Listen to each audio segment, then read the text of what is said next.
The Lord loves the simple-hearted. The Lord loves simplicity.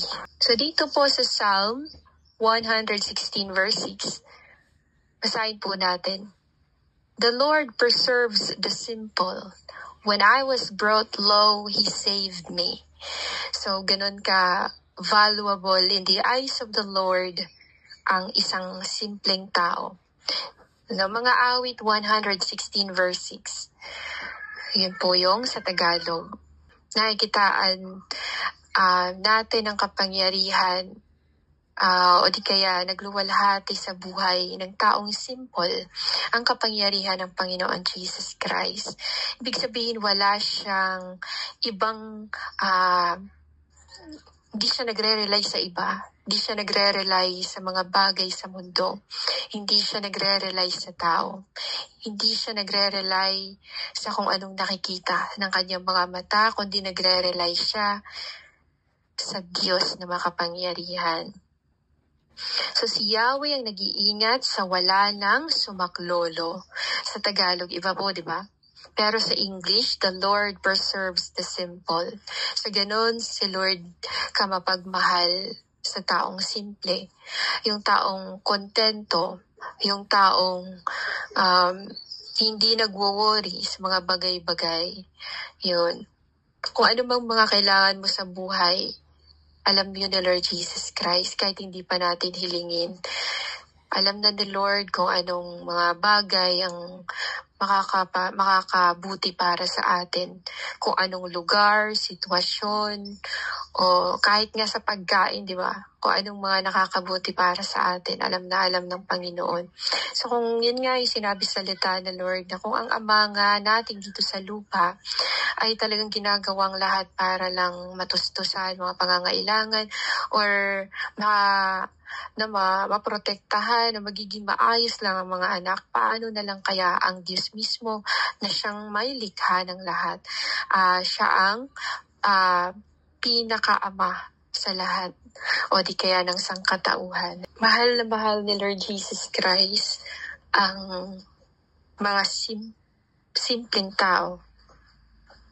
Sila yung hindi, syempre, pag simple hindi ka materialistic, hindi ka yung tipong mukhang pera, hindi ka yung tipong, di ba, yung ano mga desire dito sa mundo. Hindi din dinedesire ng tao.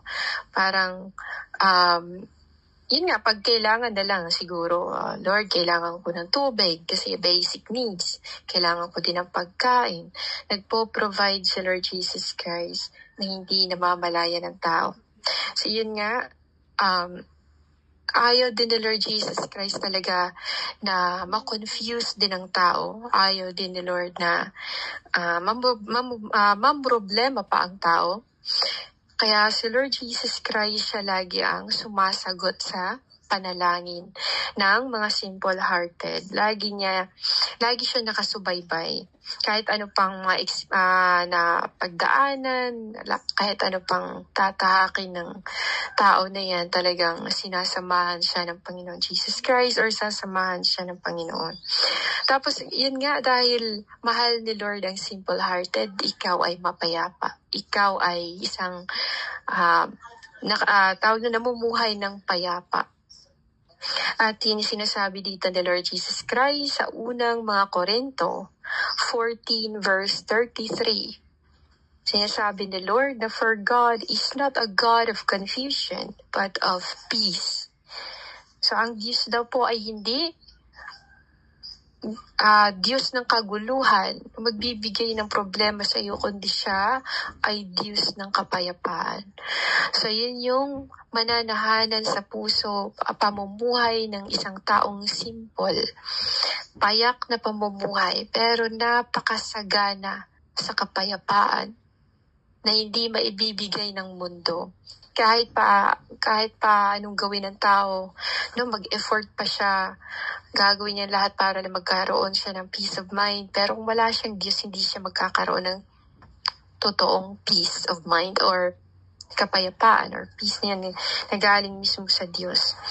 Yun nga po, sa unang mga Korinto 14 verse 33, diba? Yun. Bakit kaya ang mga tao Ayaw nilang lumapit sa Diyos na nagpakamatay sa krus na magbibigay sa kanila ng kasaganaan. Ng mga bagay na hindi nila nakikita na will last for all eternity. At ayaw nilang tanggapin na ang Diyos na wala namang mawawala sa kanila, kundi mas madaming benepisyo pang matatanggap sa pagtanggap ng Diyos o pagpasok sa pangalan ng Jesus Christ sa puso ng tao.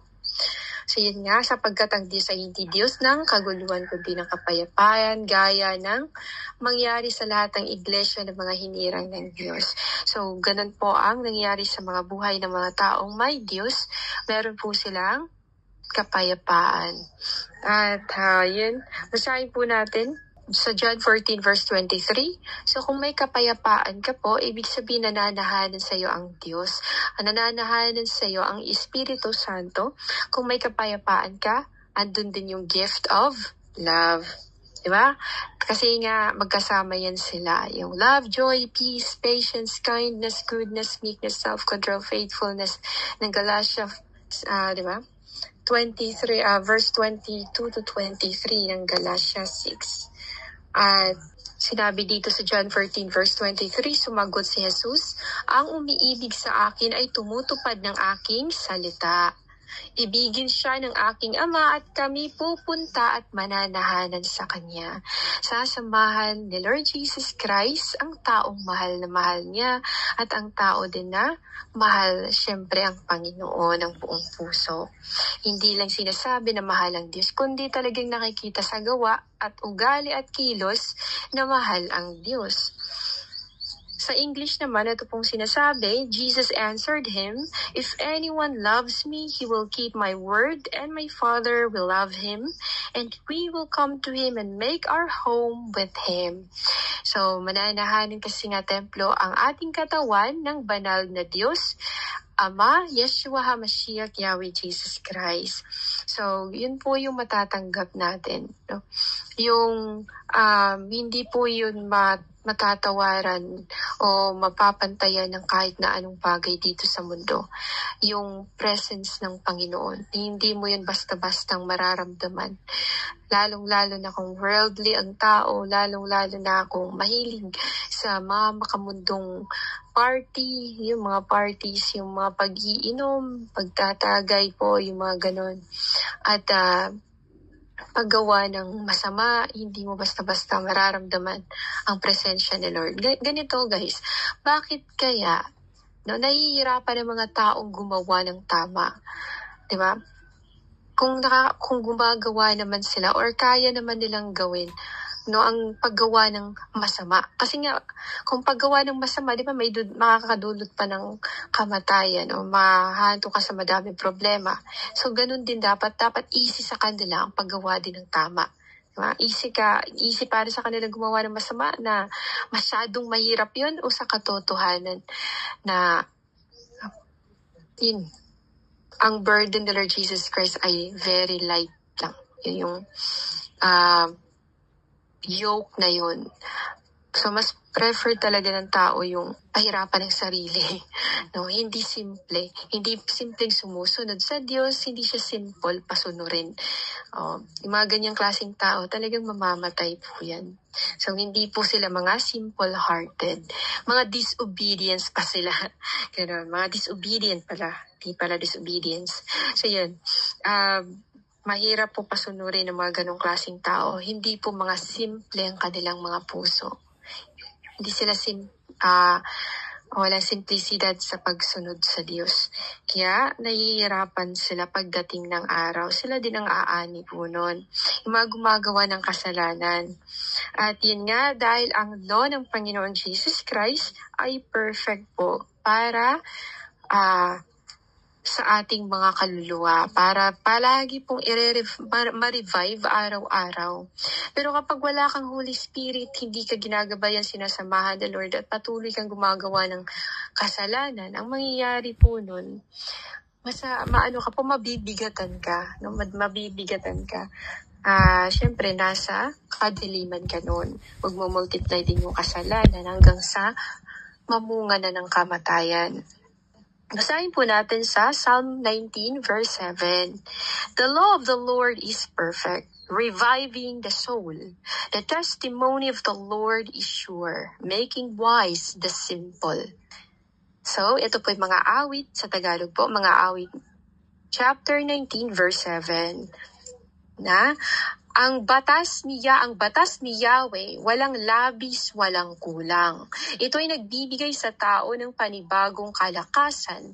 Ang mga tuntunin ni Yahweh mapagkakatiwalaan.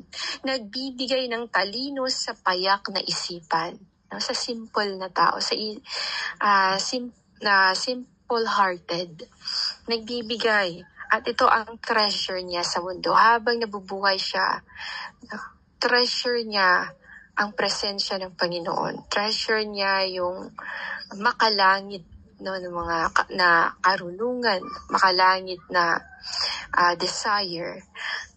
Ganun po ang simple-hearted na tao.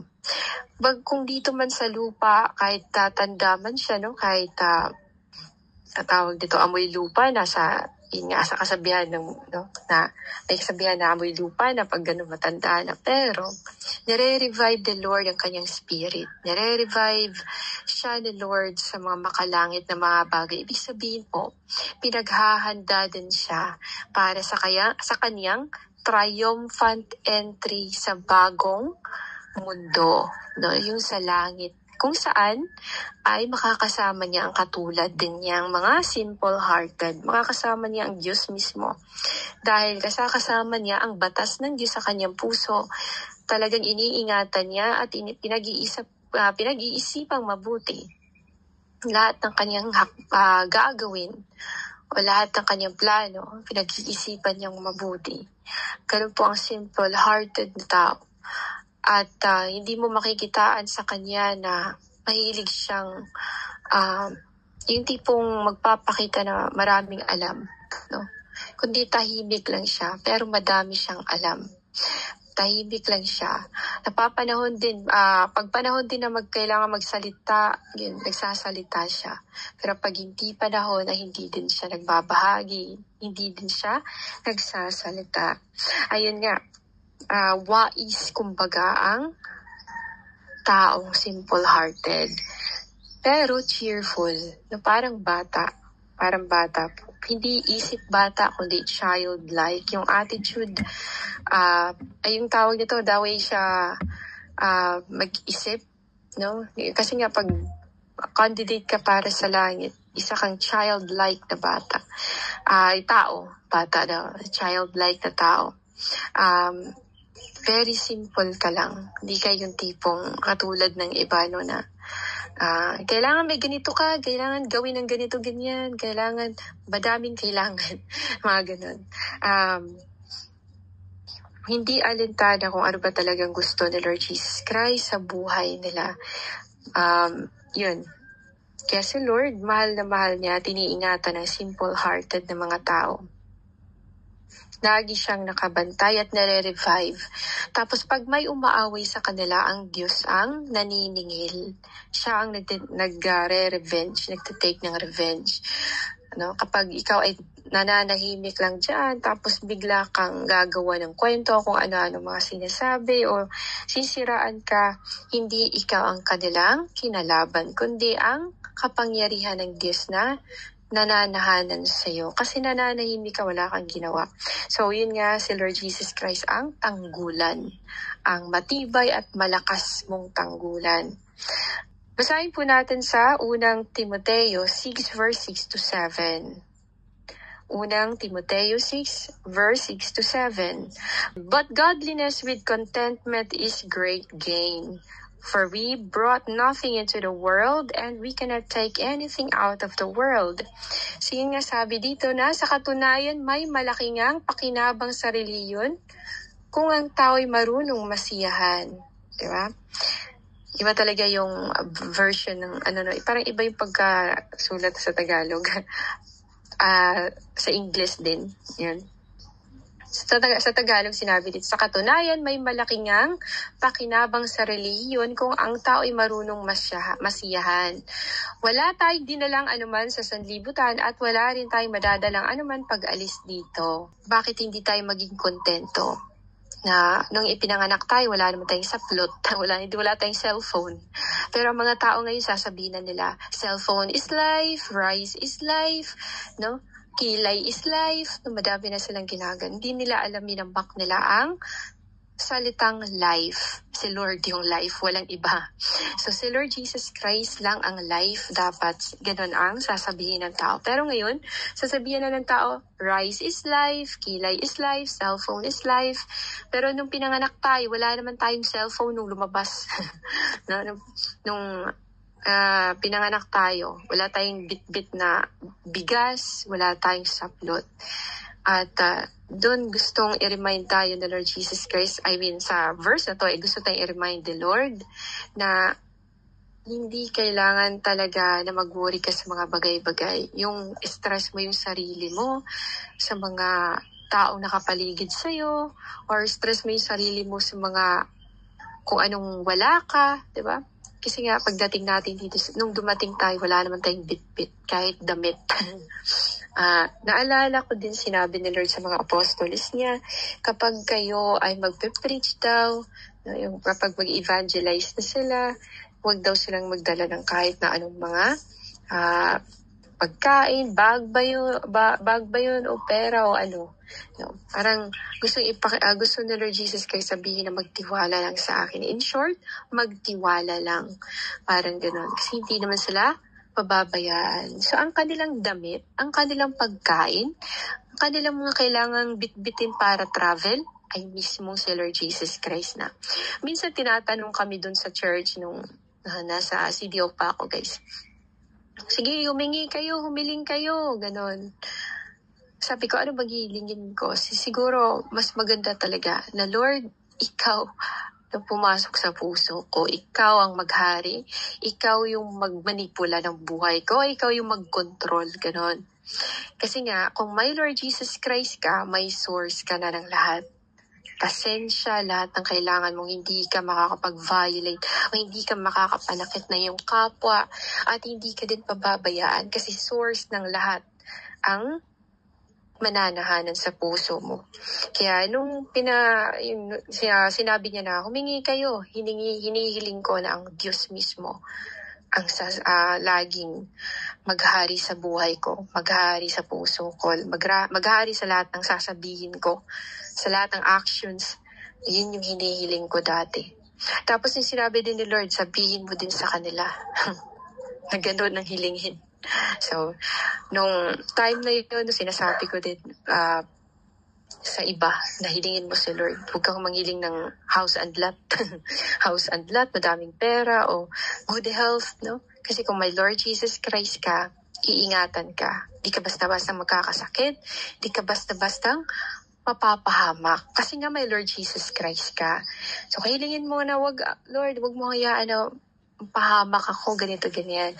O yung mga bagay na parang kailangan mo lang na mangyari sa buhay mo. Kundi hilingin talaga mismo ang Diyos na siya pumasok sa puso at maghari.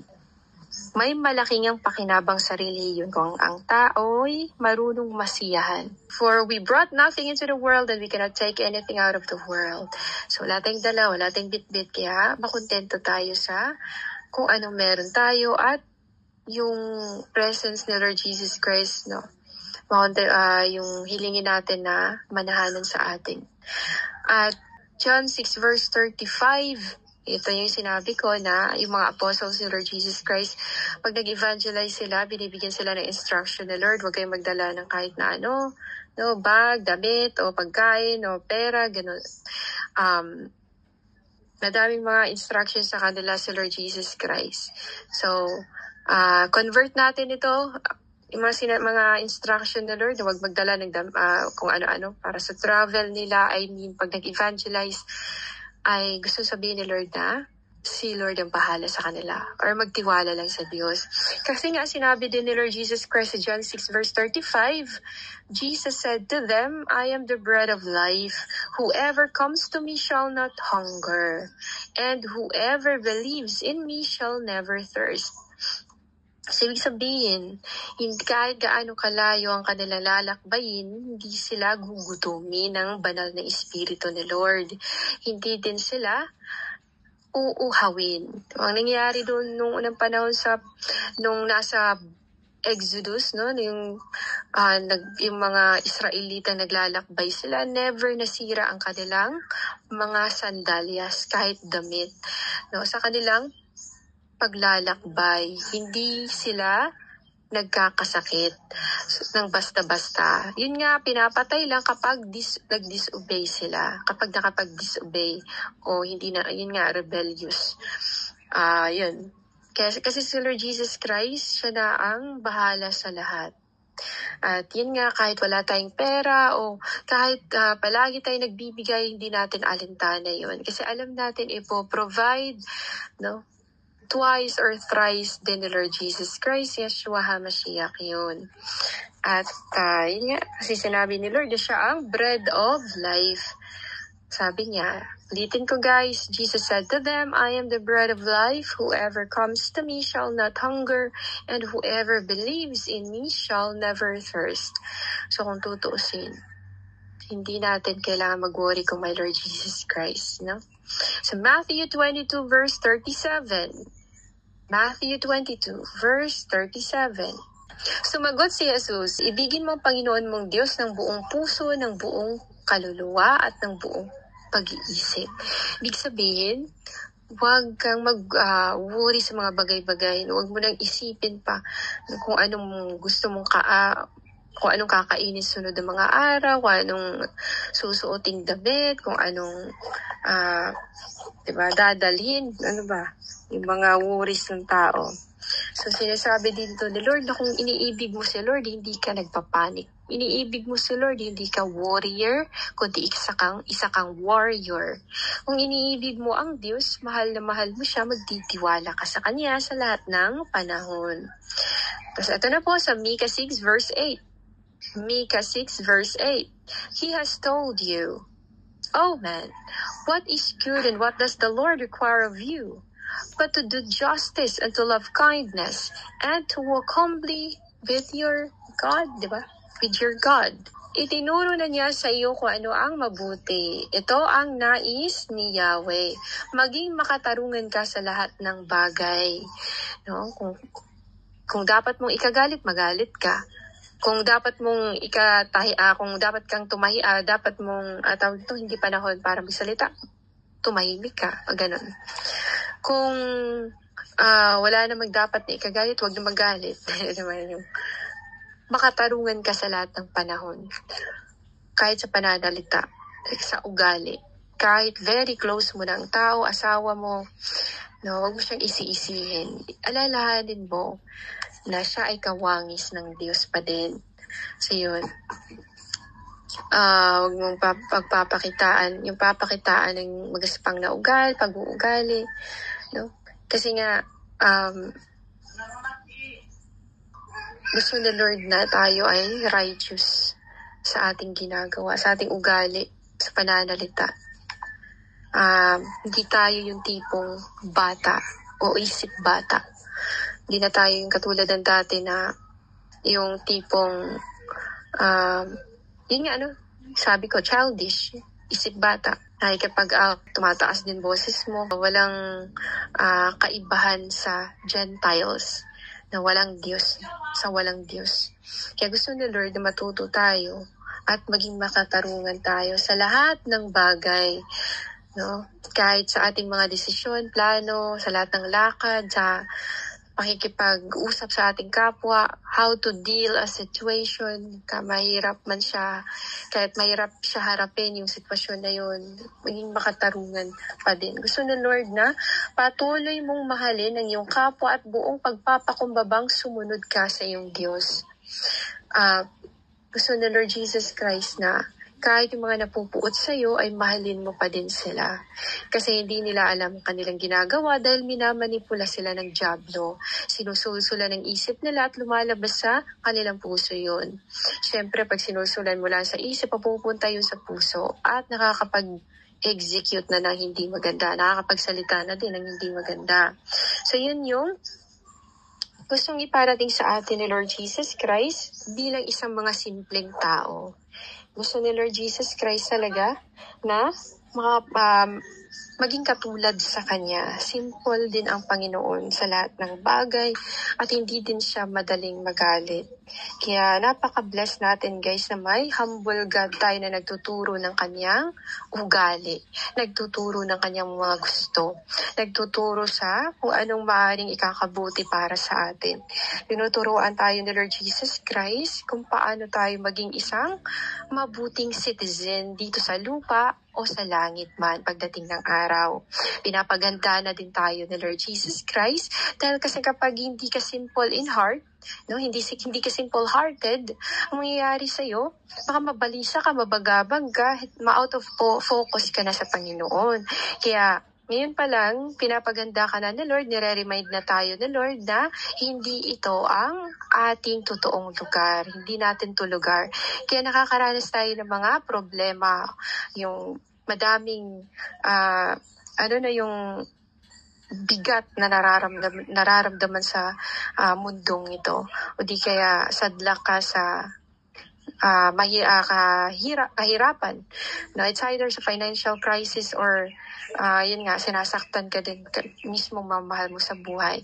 Kasi hindi din talaga sila ang mismong pamilya natin. Ang mga nananakit sa atin na mga walang Diyos guys, ay hindi natin sila yung tipong totoong pamilya. Ang pamilya talaga natin ay nasa langit. Tayo ay isang citizen po na makalangit. Mga citizen po tayo sa langit. Kaya nakakaranas tayo ng hirap dito sa lupa. If we love the Lord, Jesus Christ, then the world will hate us. Kasi ang Panginoon ay nasa langit at hindi siya kilala ng mundo. Kaya pagtatawanan talaga tayo, sasabihan na napabaliw kasi hindi nila kilala. At ang tao na hindi nakaka-receive ng walang Holy Spirit, hindi niya talaga maunawaan ang gawa ng makalangit na bagay o di kaya gawa ng Panginoon Jesus Christ. So hindi tayo maiintindihan kaya kapag halimbawa nagpe-preach ka, nag-evangelize ka, or straight preaching, pagtatawanan ka, ano pa yung duduraan ka. So expect mo na yan kasi pinagdaanan na yan ni Lord Jesus Christ. So ulitin ko, if you love the Lord Jesus Christ, then the world will hate you.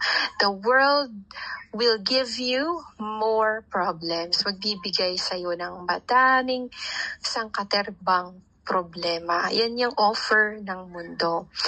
At ang offer naman ni Lord Jesus Christ ay kahit ay dadanasin mong sangkaterbang problema na yan, sinasabihan na tayo ni Lord at nire-remind na tandaan na na-overcome na niya ang mundo. So tayo na may banal na espiritu din ay ma-overcome din natin yung ginagawa ng mundo sa atin. Hindi ba tayong naghahari sa mundo ay si Satanas? So siya ang nagbibigay sa atin ng klase-klaseng problema. Basahin po natin dito sa Psalm 131 verse 1 to 2.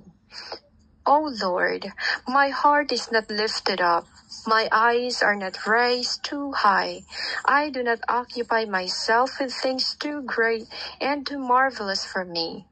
But I have calmed and quieted my soul, like a weaned child with its mother. Like a weaned child is my soul within me. Diba? Mga awit po, mga awit 131 verse 1 to 2. Yahweh, aking Diyos, ang pagmamataas, tinalikuran ko't iniwan ng ganap. So, ibig sabihin talaga, ang pagmamataas ay offer ng mundo yon, di ba? Proud ako sa iyo, anak. Proud ako dahil di ba?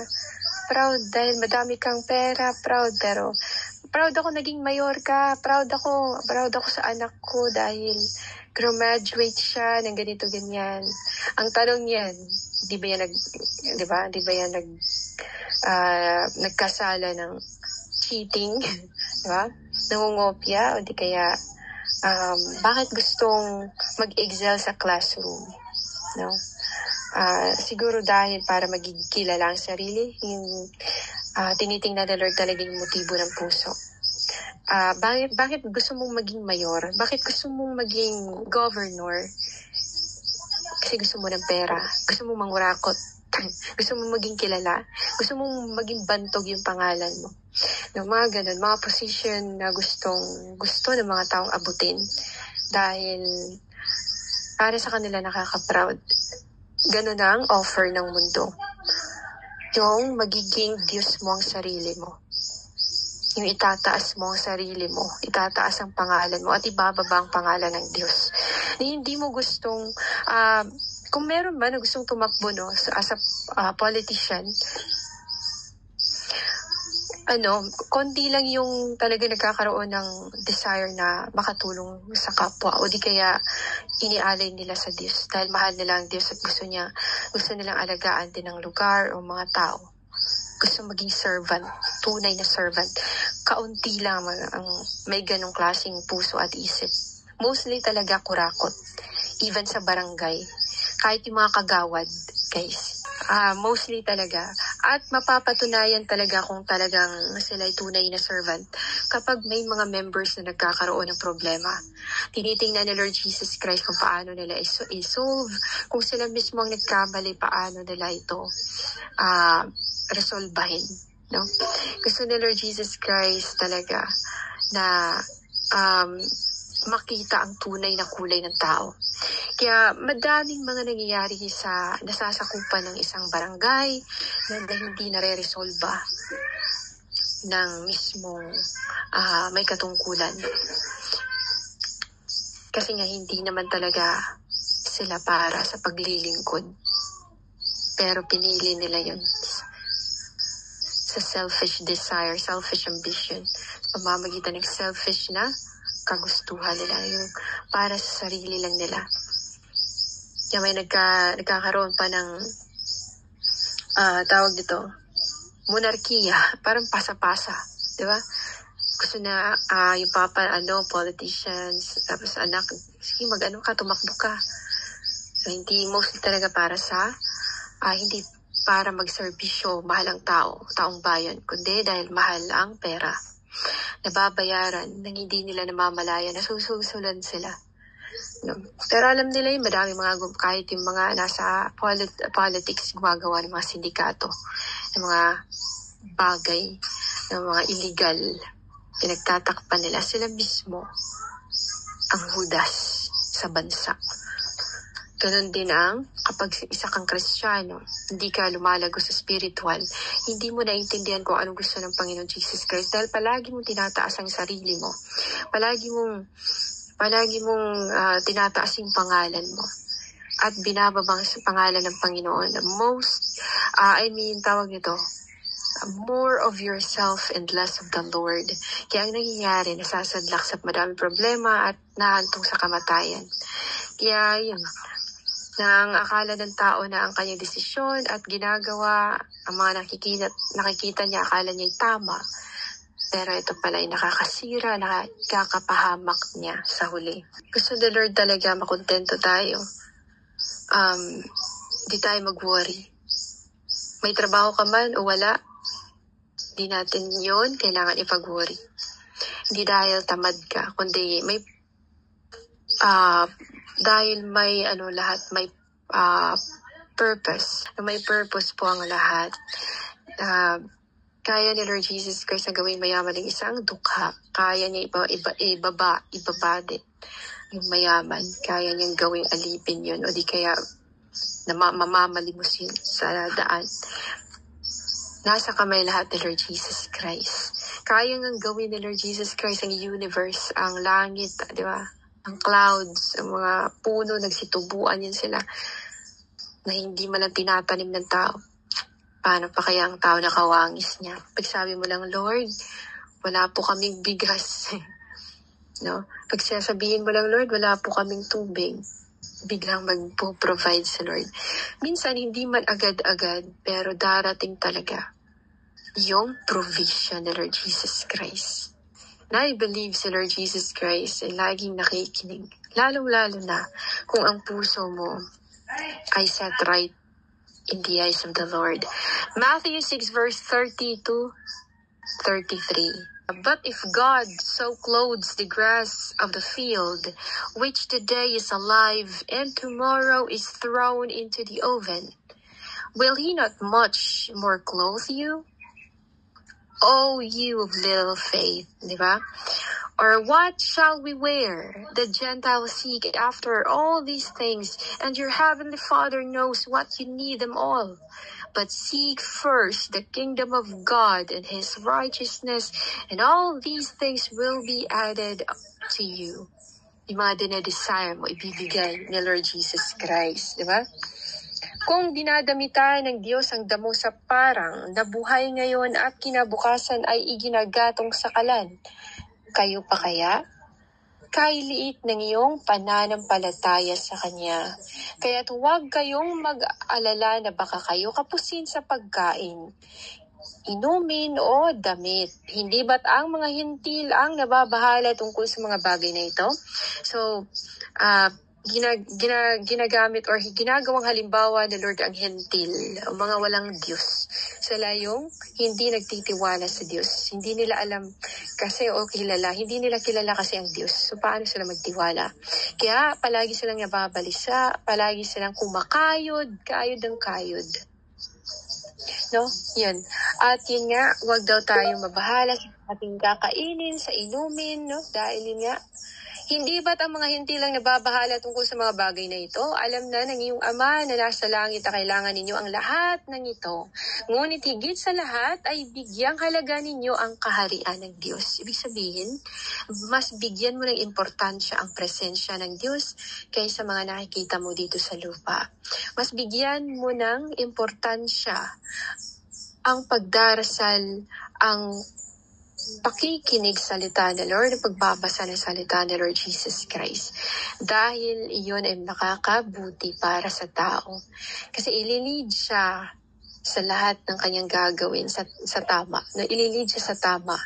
Sa tamang desisyon, plano, tamang tao, tamang pagkain, tamang trabaho. Seek ye first the kingdom of God. And it takes time. No, kailangan po yan na maging mapasensya din po tayo. Kailangan po natin maging mapagpasensya sa paghihintay. Nang katulad din po ng isang magsasaka. No? Hinihintay niya ang tag-ulan, tag-init, hinihintay niya ding mamunga. No? Pinagpasensyahan tayo ni Lord Jesus Christ. So we must also do the same. So ganun din po sa kapwa natin. Magiging simple lang po tayo kahit sa pananalita sa ating kapwa, kapatid, kaibigan, etc. At yun doon po nagtatapos ang ating Bible study.